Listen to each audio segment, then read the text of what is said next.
Hey, this is Dave Loves Comics, and let's talk about, of course, the big Marvel news. Robert Downey Jr. coming back. Hey, this it's been out for a week and things like that, and people's kind of settled in, and everyone's kind of like, well, it looks like desperation. Well, Marvel is they need a win, and I think that people also have to wait and see. So people think it's the worst thing or the great thing. I'm somewhere in the middle of it, but I do understand, and I think this is an important point of why a little bit of confusion is in this acceptance of this Robert Downey Jr. thing. And one thing I don't hear and see a lot is this is an example where everything is a business and everything's, Marvel is fantasy.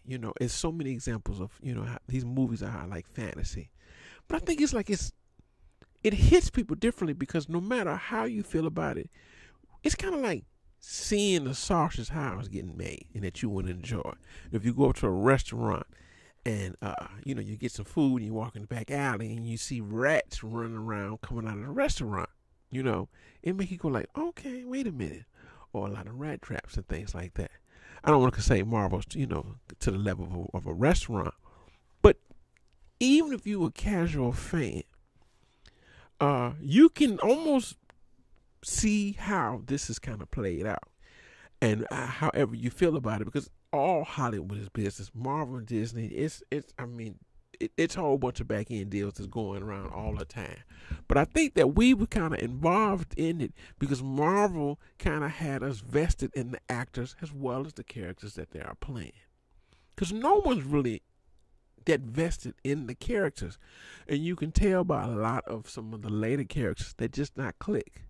It's a combination of the actor playing the role, and you kind of assume, okay, they don't have superpowers, but they're probably the values and the ideals and the questioning and the government and the trusting, And I think Chris Evans and Anthony Mackie are examples of that, which they bring to the roles. I don't think when people say that huge Captain America fans or the Falcon fans, I'm kind of like, okay. But people say, I like Steve Rogers' interpretation of Captain America. I like this modern take of it.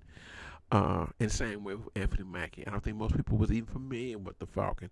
But him being a veteran and friends of Steve Rogers, and he valued his opinion of it, worthy taking the mantle. I mean, once you saw Steve Rogers running the park and on your left, Steve Rogers, first meeting, you thought, okay, this is a friendship. But going back to the timeline of Marvel was, fatigue, decline, and people thinking like, oh my goodness, it's the end of Marvel. But Jonathan Majors Kang representation and him playing the Kang, I think people had an oddity of him. It's like, oh, but he was a heartthrob at the Creed, Lovecraft Country. He was up and coming, so he was, not a mid-level actor, but mid-level in fame that was going to be emerged on the next level of it. Bring it to the forefront, similar to how Chris Hemsworth became Thor, and now is everywhere you look. And one night change for Jonathan Majors. From being a hero and a lover and a fighter and a boxer and movies all lined up, one particular incident in his life completely changed it. To now he's like, a joke in a Cat Williams joke, skit. Where did he come from? And I think that was one thing. Marvel was down, and I think that there's no villain. The name was the King Dynasty. And I think Robert Downey Jr., who just won an Oscar, decided, I'm going for the juggler. And I think that what's really interesting is, because now it makes you think, Kevin Feige is in charge of Marvel, but I think that this deal went to Kevin Feige and Disney. It was a chain of command. And Robert Downey Jr. kind of said, I'm going to fill that gap. They had other directors who could have been in it. The guy from Shang-Chi, the director, was thinking about, he was in the forefront of being in as well. They was talking about Ryan Coogler at one time. They had a different writer, but Robert Downey Jr. was hired first. Make no means about it. I thought that, and it has come out that is exactly true. And he said, this is the package deal, which is always in Hollywood. I mean, you get a hot director, up and coming female star, get your male actor, you get a producer. It's all, usually from the same creative arts teams as well. The same agents put it together. And Robert Downey Jr., the Russo brothers, $80 million off the top. Robert Downey Jr. will get paid, but not has, I'm going to be the title of a movie. You need a villain and you need a hit. And roll the dice. So people, and that's the thing, people know that Marvel, but this wasn't the long-term plan. People say, I've been knowing about Robert Downey Jr. coming back as Doom for a long time and whispered at things like that. But a few years ago, it was the Kang Dynasty. So I don't know how far back you want to, people say this probably was in the works. But I think that people are looking like, well, okay, let's just see what they, let's see what they actually do. Because Robert Downey Jr. was going to come back to the Marvel Cinematic Universe. And there's versions of Iron Man that is popular. There's versions of Iron Man that's popular.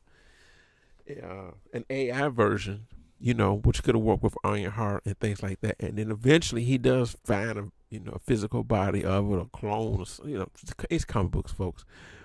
But he could have came back. But to say, and that could have been some cameo or just some voiceover work. But to say you want me to be the lead in my own movie, this is like Iron Man 1 all over, except the reversal of the Dr. Doom. And it's just like, oh my goodness. So people kind of sitting back like, this is nuts. So we supposed to pretend you haven't been playing somebody else, but just for the love of Marvel, come on back. And but I'm in the middle. Let's just see what happens and see what's going on.